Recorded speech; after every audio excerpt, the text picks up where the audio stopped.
What's up, guys? It's your boy Jamaica here, coming at you with another tournament recap for Season 7, Week 14.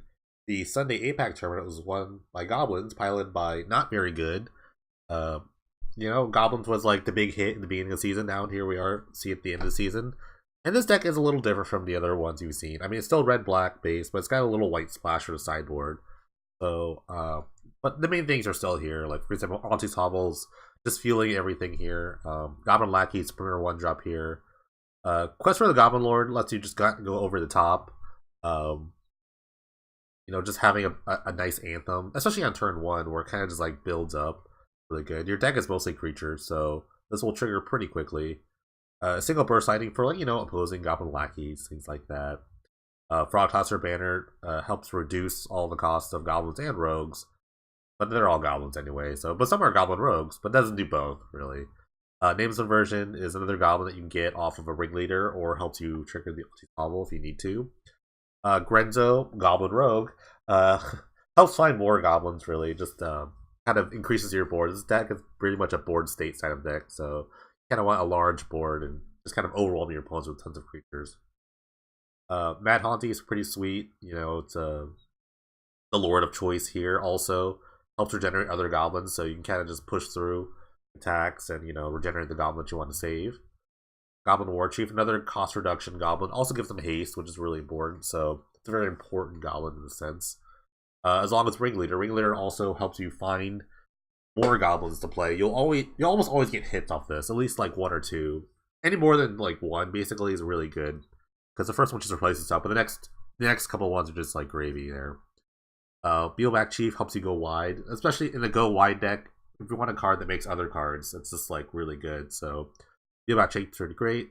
Red Cap is like a removal spell basically, or it goes to the face, especially with Quest of the Goblin Lord. It's like 4 damage there.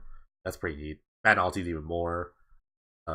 Wart is sort of the grindy card here. You kind of get back goblins that you've sort of traded through combat. You have so many of them, so you'll kind of get back them. It's kind of a sort of an end game sort of thing.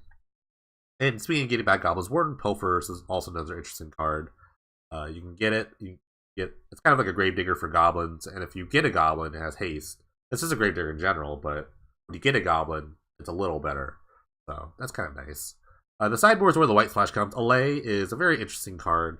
Buyback Stroke Target Enchantment. What kind of enchantments would you actually want to deal with? Well, there's the Fairy's Moat, which kind of colds this deck a little bit. Light of Day, which kind of hits the deck a little bit, not too much. Sphere of Law also kind of hits the deck, but not a lot.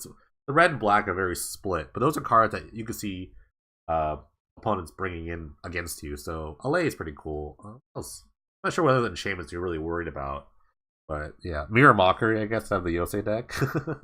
But yeah, it's mostly those the Fairy's Moats and like red and black hate rate enchantments. So the 4 Allay is pretty nice.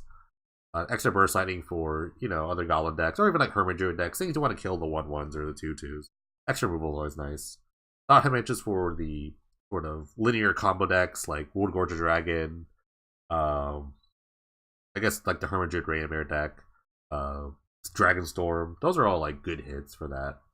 Labiator Heart for the control matchups, where like the burst lighting stuff is kind of like not good. Nature's Ruin for the green decks or Fellows decks in general. And Severed Bloodline, a 4 of is pretty nice. It's pretty good against like, I'd probably say like the value style decks, like the Esper Blink deck from Ribbons, or maybe like Aristocrats type builds. Just exiling creatures is sometimes pretty good. So a full 4 is pretty good. Pretty a lot though. Goblins has always been a solid aggro choice. It's kind of got overshadowed by the zombies. And I think the zombies are probably just a better deck. They kind of get on the field faster. They just have a better early game. But goblins, when you let it do its thing, Goblin Lackey is a pretty broken card. It's legacy playable, so a lot of cards are legacy playable. Are they good though? But yeah, I mean, this is a great deck, and glad to see it in the winner's circle one more time. If you want to see the other decks from this tournament, check the description below. There's a link. Thank you guys for watching. I'll catch you next time.